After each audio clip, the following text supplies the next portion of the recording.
नमस्कार, मैं हूं शिवेंद्र श्रीवास्तव। एप्स्टीन फाइल्स में जिस तरीके के खुलासे हो रहे हैं उसने अमेरिकी सरकार की मुश्किल बढ़ानी शुरू कर दी है। अमेरिकी सरकार यानी डोनाल्ड ट्रंप की मुश्किल,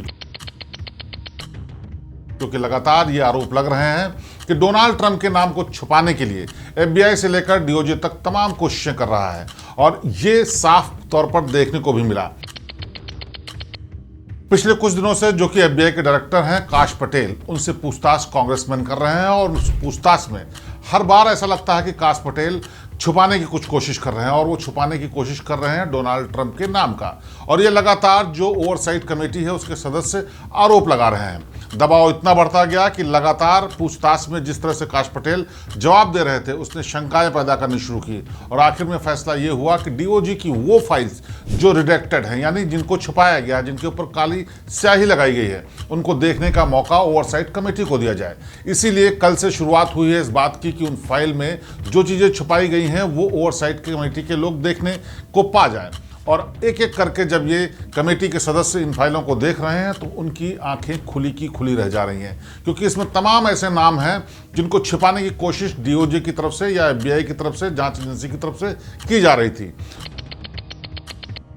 उन हिस्सों को भी छुपाया गया था जिसमें डोनाल्ड ट्रंप का नाम है, जबकि शुरुआती जांच में और छापे में और फोटोज में डोनाल्ड ट्रंप और मेलानिया ट्रंप, इसके अलावा तमाम ऐसे लोग भी तस्वीरों में दिखे थे जो जेफरी एप्स्टीन के आइलैंड में ड्रॉर्स में मिली थी। और उन्हीं को बाद में हटा लिया गया कि ठीक से इसमें चेहरे नहीं छुपाए गए हैं, इसीलिए इनको हटाया जा रहा है। इसी से लेकर के शंकाएं शुरू हुई और इस बात की मांग शुरू हुई कि डोनाल्ड ट्रंप के नाम को सामने क्यों नहीं लाया जा रहा है।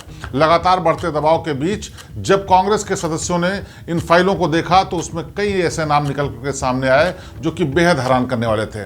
खासतौर पे दुबई के जो पोर्ट्स के CEO हैं उनका नाम, इसके अलावा निकोला कैपुटो का भी नाम आया, जो कि बहुत बड़े जाने माने लोग हैं। इस तरीके से करीब आधा दर्जन लोगों के नाम कांग्रेस के इस ओवरसाइट कमेटी के सदस्यों ने रिवील भी कर दिए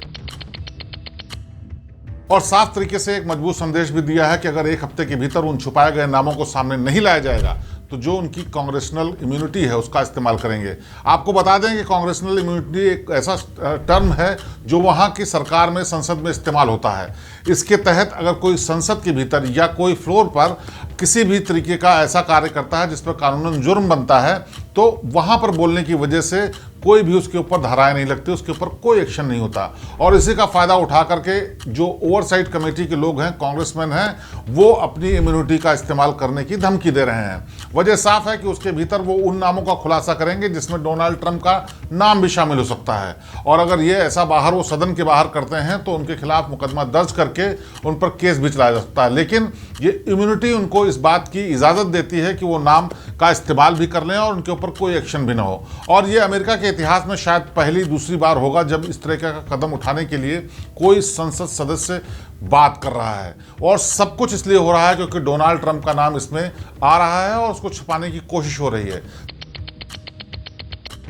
तमाम सबूत इस बात की ओर इशारा करते हैं कि जेफरी एप्स्टीन और डोनाल्ड ट्रंप के बीच में गहरे रिश्ते थे और सालों साल तक चले। और ये सब कुछ जो नेटवर्क चल रहा था उसमें कहीं ना कहीं डोनाल्ड ट्रंप का कोई ना कोई हाथ जरूर है। कई ऐसे मौके हैं जिस पर दिखता है कि डोनाल्ड ट्रंप और एप्स्टीन के बीच में जो संबंध है वो बहुत मजबूत थे और वो लगातार चल रहे थे। किस वजह से 2012 के बाद उनके संबंधों में खटास आई, ये भी इन्वेस्टिगेशन की बात है। लेकिन ये वो वक्त था जब 2008 में ह्यूमन ट्रैफिकिंग और बच्चों की किडनैपिंग के मामले में एप्स्टीन पर केस चल चुका था, यानी वो सजायाफ्ता मुजरिम था, यानी एक अपराधी था। ऐसे में अमेरिका का राष्ट्रपति, जो कि उस वक्त नहीं थे, लेकिन उसके बावजूद भी संबंध रखना बेहद संदेहास्पद है। और जिस तरीके से दुनिया के तमाम देशों के लोगों के नाम इसमें आ रहे हैं, उससे बहुत शक पैदा होता है कि क्या इस नेटवर्क का हिस्सा डोनाल्ड ट्रंप भी थे? क्या वो अपने किसी फायदे के लिए इस ब्लैकमेलिंग रिंग का इस्तेमाल कर रहे थे? क्या वो एप्स्टीन के साथ उन सारे काले धंधों में शामिल थे जिनके आरोप आज उन पर लग रहे हैं? बहरहाल बहुत कुछ साफ होना बाकी है, लेकिन साफ तरह से दिख रहा है कि डोनाल्ड ट्रंप का नाम धीरे धीरे इस पूरे मामले में इतना गहरा होता जा रहा है कि उनका फंसना तय है। वक्त कितना लगेगा ये कहना मुश्किल है, लेकिन आने वाले दिनों में इस पूरे मामले में कुछ ऐसे खुलासे भी हो सकते हैं जो कि आपको हैरान कर देंगे। अभी तक जिन जिन लोगों के नाम आए हैं उनमें से बहुत से लोगों के अलग अलग देशों में इस्तीफे भी लिए जा चुके हैं, जांच भी हो चुकी है। यहाँ तक कि प्रिंस एंड्रयू को अपना पैलेस छोड़ के जाना पड़ा, अपनी रॉयल्टी छोड़नी पड़ी। और ये शुरुआत है। कहा यह जा रहा है कि जैसे जैसे वक्त बीतेगा इसमें तमाम ऐसी कड़ियां जुड़ती जाएंगी जो साफ करेंगे कि अमेरिका के इतिहास में, या यूं कहें कि दुनिया के इतिहास में इससे बड़ा अपराध शायद ही कोई हुआ हो, क्योंकि इसका हर एक खुलासा हैरान करने वाला है, चौंकाने वाला है और सवाल भी खड़ा करता है कि आखिरकार इंसानों को क्या हो गया है कि जिस तरीके की हरकत इस आइलैंड पर की जा रही थी वो इंसानों की कैटेगरी में आती ही नहीं है। इस खबर पर हमारी नजर बनी रहेगी। आप देखते रहिए हमारा चैनल, सब्सक्राइब कीजिए, लाइक कीजिए और आगे भी फॉरवर्ड कीजिए ताकि एप्स्टीन फाइल से जुड़ी हुई हर जानकारी आप तक वक्त से पहुंचती रहे। नमस्कार।